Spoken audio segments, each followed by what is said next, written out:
Hey guys, welcome back to Tamil Galatta. எங்கள் சேனலில் தொடர்ந்து சினிமா சம்பந்தமான எக்ஸ்க்ளூசிவான அப்டேட்ஸ் வந்து டெய்லி பார்த்துட்டு இருக்கோம். ஸோ அதன்படி இன்னைக்கான அப்டேட்ஸுக்கு போகலாம் வாங்க. ஜித்து மாதவன் டைரக்ஷனில் ஃபஹத் ஃபாசில் நடிப்பில் லாஸ்ட் இயர் ரிலீஸ் ஆன படம் தான் ஆவேஷம் அப்படின்ற ஒரு மலையாள படம். 30 கோடி பட்ஜெட்டில் எடுக்கப்பட்ட இந்த படம் 150 கோடிகளுக்கு மேலே வேர்ல்டு வைடாக வந்து கலெக்ட் பண்ணிருந்துச்சு. ஈவன் தமிழ்லையும் வந்து இந்த படத்தை வந்து டப் பண்ணி ரிலீஸ் பண்ணியிருந்தாங்க. மிகப்பெரிய வரவேற்பை பெற்ற ஒரு கேங்ஸ்டர் மூவி அப்படின்னே சொல்லலாம். இந்த நிலையில் இதோடைய பாகம் 2 எடுக்க போறாங்க அப்படின்ற மாதிரி ஒரு தகவல் வெளியாகி இருக்கு. அதுக்கான ஒர்க் போயிட்டு இருக்கான். இன்னும் ஒரு சில மாதங்கள்ல அதை பத்தின அபிஷியல் அப்டேட் வந்து ரிலீஸ் பண்ணுவாங்க அப்படின்னு எதிர்பார்க்கப்படுது. சோ ஆவேஷம் திரைப்படத்தினுடைய பாகம் 2 எடுப்பது குறித்த உங்க கருத்துக்களை கமெண்ட்ஸ் வாயிலாக தெரிவிச்சுக்கோங்க. குஜ்பாபு டைரக்ஷன்ல ராம் சரண் நடிச்சிட்டு இருக்க படம் தான் பெத்தி அப்படின்னு ஒரு படம். சோ இந்த படத்துல ஒரு குத்து பாட்டு இருக்கு. அந்த பாட்டுல வந்து நடிகை ஸ்ரீலீலா நடனமாட போறாங்க அப்படின்ற மாதிரி செய்திகள் வெளியாக இருந்துச்சு. ஆனா இப்ப படக்குழு வந்து ஒரு திடீர் முடிவு எடுத்திருக்காங்க. என்ன அப்படின்னா, ஸ்ரீலீலாவை வந்து இந்த பாட்டுல நடனமாட வைக்க போறது இல்லையா, அவங்களுக்கு பதிலாக பூஜா ஹெக்டே வந்து இந்த பாட்டுக்கு நடனமாட போறாங்க அப்படின்ற மாதிரி ஒரு தகவல் வெளியாகி இருக்கு. இதுக்கான காரணம் என்ன அப்படின்னு தெரியல. பட் ஒரு சில தரப்பு சொல்லுது, இவங்க வந்து அதிக சம்பளம் கேட்டதால ஸ்ரீலீலா வேணா அப்படின்னு சொல்லி பூஜா ஹெக்டே வந்து செலக்ட் பண்ணியிருக்காங்க அப்படின்ற மாதிரி சொல்லப்படுது. சோ வெயிட் பண்ணி பார்க்கலாம். படக்குழு சைட்ல இருந்து அபிஷியல் அப்டேட் ரிலீஸ் ஆகட்டும். இந்த பாட்டுல யார் நடனமாட போறாங்க அப்படின்னு சொல்லி பொறுத்திருந்து பார்ப்போம். கோடி சோடா படத்தோட டைரக்டர் விஜய் மில்டன் வந்து அடுத்ததாக ராஜ் தருண் அப்படின்னு சொல்லக்கூடிய ஒரு தெலுங்கு நடிகரை வச்சு படம் டைரக்ட் பண்ண போறாரு அப்படின்ற மாதிரி செய்திகள் வெளியாக இருந்துச்சு. இது வந்து ஒரு பைலிங்குவல் மூவி அப்படின்ற மாதிரி சொல்லியிருந்தாங்க. இந்த நிலையில படக்குழு வந்து நேற்று ஒரு அபிஷியல் அப்டேட் வந்து ரிலீஸ் பண்ணியிருந்தாங்க. அதன்படி பால் டப்பா வந்து இந்த படத்துல இன்ட்ரோடியூஸ் ஆகிறாரு அப்படின்ற மாதிரி மென்ஷன் பண்ணியிருந்தாங்க. அதன்படி பால் டப்பா வந்து இந்த படத்துல வந்து நடிக்க போறாரு. ஒரு முக்கியமான ஒரு கதாபாத்திரம் அப்படின்ற மாதிரி சொல்லப்படுது. சோ இது வந்து தமிழ் தெலுங்கு பைலிங்குவல் அப்படின்றதால ஒருவேளை தமிழ்ல வந்து ஒரு ஹீரோவாக நடிக்க போறாரு அப்படின்ற மாதிரி ஒரு கேள்வியும் எழுந்திருக்கு. பட் வெயிட் பண்ணி பார்க்கலாம். இப்போ வந்து அவரை வெல்கம் பண்றதுக்கான அனௌன்ஸ்மெண்ட் மட்டும் தான் கொடுத்திருக்காங்க. சோ அவருக்கு இந்த படத்தை என்ன மாதிரியான ஒரு கதாபாத்திரம் கொடுக்கப்பட்டிருக்கு அப்படின்னு சொல்லி பொறுத்திருந்து பார்ப்போம். சிவகார்த்தியன் ஏஆர் முருகதாஸ் காம்போல உருவாகிட்டு இருக்க படம் தான் மதராசி படம். சோ ஏஆர் முருகதாஸ் வந்து இப்ப ரீசெண்டா வந்து சிக்கந்தர் படத்துல பிஸி ஆனதால இந்த படத்தோட ஷூட்டிங் வந்து போஸ்ட்ல வச்சிருந்தாங்க. இந்த நிலையில வந்து பார்த்தோம் அப்படின்னா இப்ப மறுபடியும் வந்து இந்த படத்தோட அடுத்த ஸ்கெடியூல் தொடங்கி இருக்கு அப்படின்ற மாதிரி ஒரு தகவல் வெளியாகி இருக்கு. சோ ஸ்ரீலங்கால வந்து சிவகார்த்தியன், ருக்மிணி வசந்த், வித்யுத் ஜாம்பால் சம்பந்தப்பட்ட காட்சிகளை வந்து இப்ப படமாக்க படக்குழு வந்து அங்க கிளம்பி இருக்காங்க. ஷூட்டிங் வந்து ஆல்மோஸ்ட் தொடங்கிடுச்சாங்க அப்படின்ற மாதிரி சொல்லப்படுது. கிட்டத்தட்ட 15 நாட்களுக்கு அங்க வந்து ஷூட்டிங் நடக்குமா, அதோட ஓவரால் ஷூட்டிங் ரேப் ஆயிரும் அப்படின்ற மாதிரி சொல்லப்படுது. சோ வெயிட் பண்ணி பார்க்கலாம். ஏஆர் முருகதாஸுக்கு வந்து சிக்கந்தர் படம் கை கொடுக்கல. இந்த படமாவது ஒரு வெற்றி திரைப்படமாக அமைந்து ஒரு மிகப்பெரிய கம்பேக்கை கொடுக்க போறாரு அப்படின்னு சொல்லி பொறுத்திருந்து பார்ப்போம். ரீசெண்டா ரிலீஸ் ஆன திரைப்படங்களுடைய லாஸ்ட் 24 hours புக்மைஷோ ரிப்போர்ட் பார்த்தோம் அப்படின்னா, மாமன் திரைப்படத்தோட புக்கிங்ஸ் வந்து கிட்டத்தட்ட 71,000 டிக்கெட்ஸ்கள் புக் பண்ணப்பட்டிருக்கு அப்படின்ற மாதிரி சொல்லப்படுது. அதாவது 3வது நாள்ல. சோ அதே மாதிரி டிடி நெக்ஸ்ட் லெவல் படத்தோட புக்கிங்ஸ் வந்து பார்த்தோம் அப்படின்னா 3வது நாள்ல கிட்டத்தட்ட 42,500 டிக்கெட்டுகள் புக் பண்ணப்பட்டிருக்கு அப்படின்ற மாதிரி சொல்லப்படுது. ஆனா ஒரு சர்ப்ரைஸ் என்ன அப்படின்னா, 18வது நாள்ல டூரிஸ்ட் ஃபேமிலி திரைப்படத்துக்கு கிட்டத்தட்ட 41,300 டிக்கெட்டுகள் புக் பண்ணப்பட்டிருக்கு அப்படின்ற மாதிரி சொல்லப்படுது. சோ ஒரு படம் ரிலீஸ் ஆகி 18 நாட்கள் கழிச்சும் ரீசெண்டா ரிலீஸ் ஆன திரைப்படங்களோட போட்டி போடுறதெல்லாம் சாதாரண விஷயமே கிடையாது அப்படின்னு சொல்லி ரசிகர்கள் வந்து டூரிஸ்ட் ஃபேமிலி திரைப்படத்தை தலையில தூக்கி வச்சு கொண்டாடிட்டு இருக்காங்க.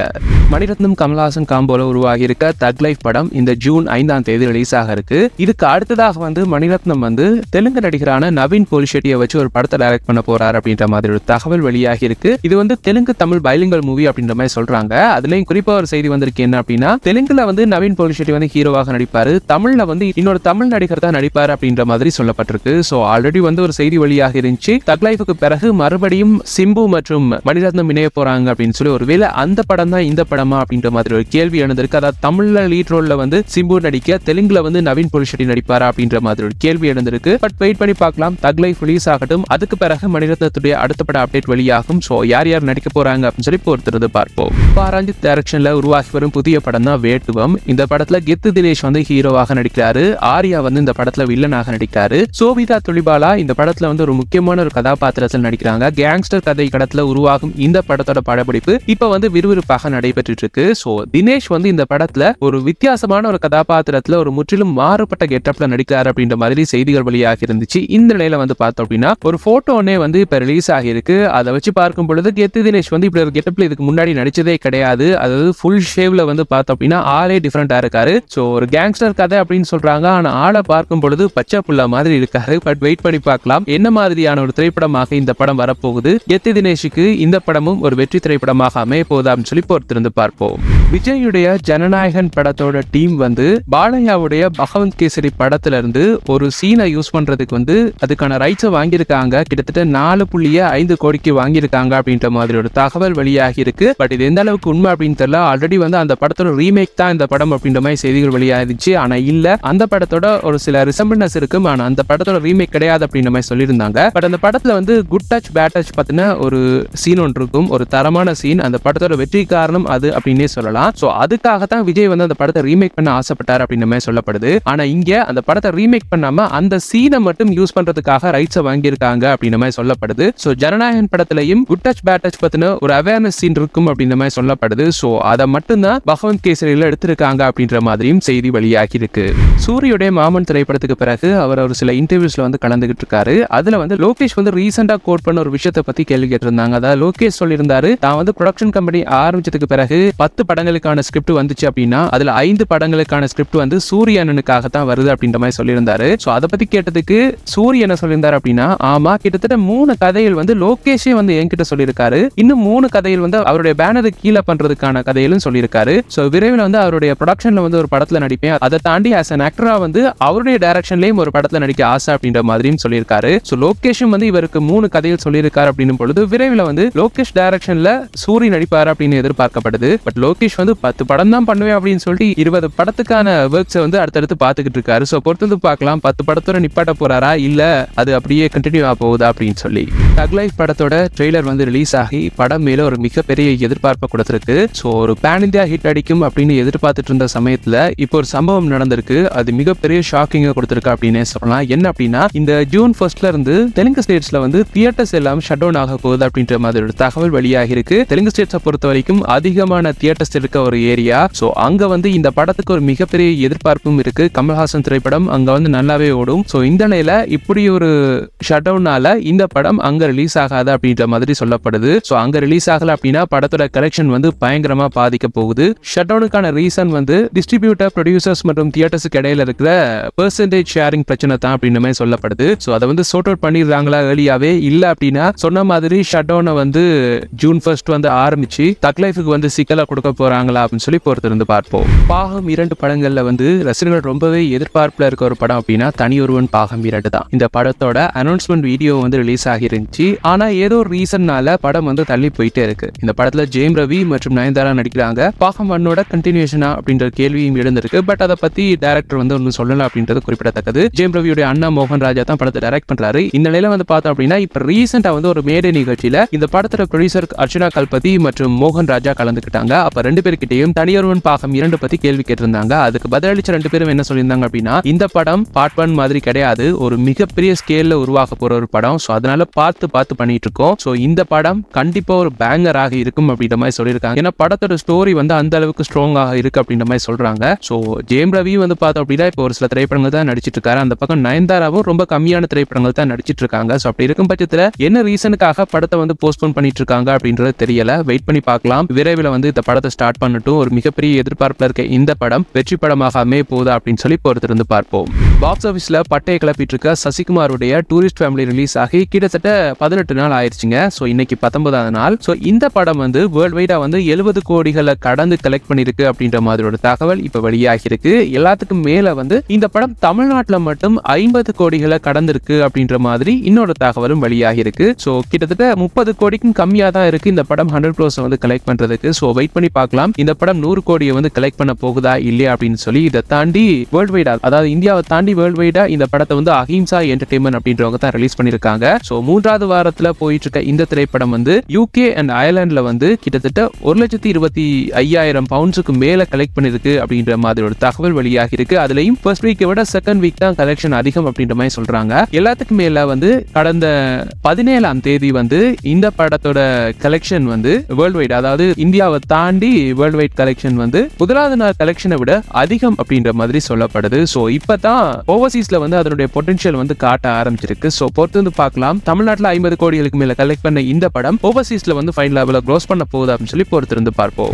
ரீசெண்டா வந்து தக் லைஃப் ப்ரொமோஷன்ல வந்து எஸ்டிஆர் வந்து கலந்துக்கிட்டாரு. அப்ப வந்து அவர்கிட்ட விராட் கோலி வந்து உங்களுடைய 10 தல படத்துல இடம்பெற்ற நீ சிங்கம் தான் பாடல வந்து தன்னுடைய ஃபேவரட் பாட்டு அப்படின்னு சொல்றாரு. அதை அதிக தடவை கேட்டிருக்கேன் அப்படின்ற மாதிரி சொல்றாரு. சோ இதை பத்தி நீங்க என்ன நினைக்கிறீங்க அப்படின்னு சிம்பு கிட்ட கேட்டதுக்கு அதுக்கு சிம்பு என்ன பதில் சொல்லியிருந்தாரு அப்படின்னா, சந்தோஷமான ஒரு விஷயம் தான், நான் வந்து விராட் கோலியுடைய பயோபிக்ல வந்து விராட் கோலியாக நடிக்க விரும்புறேன் அப்படின்ற மாதிரியும் ஒரு விஷயத்தை வந்து சொல்லியிருக்காரு. சோ இப்ப இருக்க கரண்ட் ஜெனரேஷன் ஆக்டர்ஸ், அதாவது இந்தியன் ஆக்டர்ஸ்ல வந்து விராட் கோலியாக நடிக்கிறதுக்கு ஆப்டா பொருந்துற ஒரு நடிகர் அப்படின்னா சிம்பு. ஏன் அப்படின்னா 2 பேருடைய ஃபேஸும் வந்து ஒரே மாதிரி இருக்கும் கிட்டத்தட்ட. அதை தாண்டி ஆட்டிடியூடும் வந்து ஒரே மாதிரி இருக்கும். ஸோ அதனால சிம்பு வந்து விராட் கோலியாக நடிக்க தகுதியான ஒருத்தர் தான் அப்படின்ற மாதிரி ரசிகர்கள் வந்து சொல்லிட்டு இருக்காங்க. இவன் சிம்புவே வந்து இப்போ வந்து நான் விராட் கோலியுடைய பயோபிக்ல நடிக்க ஆசைப்படுறேன் அப்படின்ற மாதிரி சொல்லியிருக்காரு. ஸோ யாராவது பயோபிக் டைரக்டர்ஸ் விராட் கோலியுடைய பயோபிக்கை வந்து எடுக்க ஆசைப்பட்டீங்க அப்படின்னா ஹீரோ செலக்ட் பண்ணும் பொழுது கண்டிப்பா சிம்புவை வந்து கன்சிடர் பண்ணுங்க அப்படின்றது எங்களுடைய கருத்தா இருக்கு. ஸோ இதை தாண்டி வந்து பார்த்தோம் அப்படின்னா இப்போ ரீசெண்டா வந்து ஒரு மேடை நிகழ்ச்சியில கலந்துக்கிட்டாங்க ப்ரொடியூசர் அர்ச்சனா கல்பதி. ஸோ அவங்க கிட்ட வந்து STR-51 பத்தின தகவல் ஒன்று கேட்கப்பட்டிருந்துச்சு. அதுக்கு வந்து அர்ச்சனா கல்பதி ஒரு அப்டேட் கொடுத்திருக்காங்க. அஸ்வத் மாரிமுத்து இந்த படத்தை டைரக்ட் பண்றாரு அப்படின்றது எல்லாருக்குமே தெரியும். ஸோ இந்த படத்தோட அப்டேட்ஸ் வந்து இந்த ஆகஸ்ட் மாதத்துல இருந்து வெளியாகும் அப்படின்ற மாதிரி சொல்லியிருக்காங்க. அதை தாண்டி செப்டம்பர் மாதம் வந்து இந்த படத்தோட ஷூட்டிங்கையும் ஸ்டார்ட் பண்ண போறோம் அப்படின்ற மாதிரியும் ஒரு அப்டேட் கொடுத்திருக்காங்க. இந்திய சினிமாவுடைய தந்தை அப்படின்னு அழைக்கப்படும் தாதா சாஹேப் பால்கேவுடைய வாழ்க்கை வரலாற்று திரைப்படத்தை வந்து 2023 எடுக்க போறதாக வந்து அறிவிப்பு ஒன்று வெளியிட்டிருந்தாரு தெலுங்கு இயக்குனரான ராஜமௌலி. ஆனா அதுக்கு பிறகு எந்த தகவலும் வெளியாகல. ஒரே ஒரு தகவல் வெளியாகிருச்சு, மேட் இன் இந்தியா அப்படின்னு சொல்லி இந்த படத்துக்கு டைட்டில் வச்சிருக்காங்க அப்படின்ற மாதிரி ஒரு தகவல் மட்டும் வெளியாகிருச்சு. இந்த நிலையில இப்ப ரீசெண்டா வந்து பால்கே கதாபாத்திரத்துல வந்து ஜூனியர் NTR நடிக்க போவதாக ஒரு சில தினங்களுக்கு முன்பு வந்து செய்திகள் வெளியாகி வலம் வந்துட்டு இருக்கு. இந்த நிலையில பால்கே பற்றிய பயோபிக் படத்தின் வேலைகளை வந்து கடந்த சில வருடங்களாகவே வந்து ஹிந்தி டைரக்டரான ராஜ்குமார் ஹிரானி பண்ணிட்டு இருக்காரு. அதாவது அமீர் கானை வச்சு அந்த படத்தை வந்து எடுக்க போறாரு. அதுக்கான ஸ்கிரிப்ட் ஒர்க் வந்து போயிட்டு இருக்கு. அதை கிட்டத்தட்ட முடிச்சிட்டாரு அப்படின்ற மாதிரி இப்ப ரீசெண்டா வந்து ஒரு செய்தி ஒன்று வெளியாகி இருக்கு. சோ ஒரே நேரத்துல 2 பேர் இப்படி ஒருவரது பயோபிக்கை வந்து படமாக எடுக்க போறோம் அப்படின்ற மாதிரி சொல்லிட்டு இருக்கிறது ஒரு மிகப்பெரிய சர்ச்சையாக பார்க்கப்படுது. இந்த நிலையில பால்கேயுடைய பேரனான சந்திரசேகர் ஸ்ரீகிருஷ்ண குசல்கர் அப்படின்றவர் வந்து சமீபத்திய பேட்டி ஒன்றுல வந்து ராஜமௌலியை வந்து விமர்சித்திருக்காரு. அதுல என்ன சொல்லியிருக்காரு அப்படின்னா,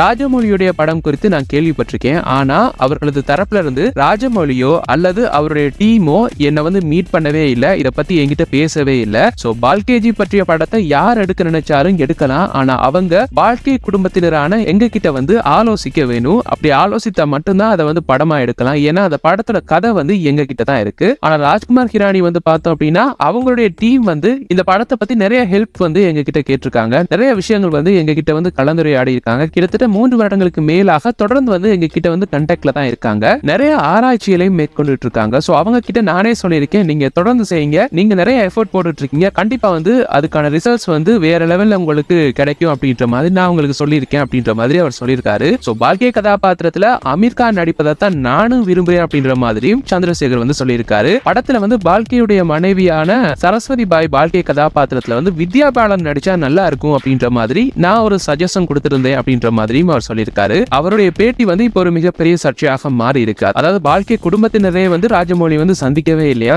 சந்திக்காம அவருடைய வாழ்க்கையில என்னெல்லாம் நடந்துச்சு அப்படின்னு சொல்லி அவருடைய குடும்பத்தினர் கிட்ட கேட்டுக்காம இவர் எப்படி ஒரு படத்தை எடுப்பாரு அப்படின்ற மாதிரி ஒரு கேள்வி எழுந்திருக்கு. பொறுத்து பார்க்கலாம் பால்கேயுடைய வரலாற்று திரைப்படத்தை ராஜமௌலி எடுக்க போறாரா இல்ல ராஜ்குமார் ஹிரானி எடுக்க போறாரா அப்படின்னு சொல்லி.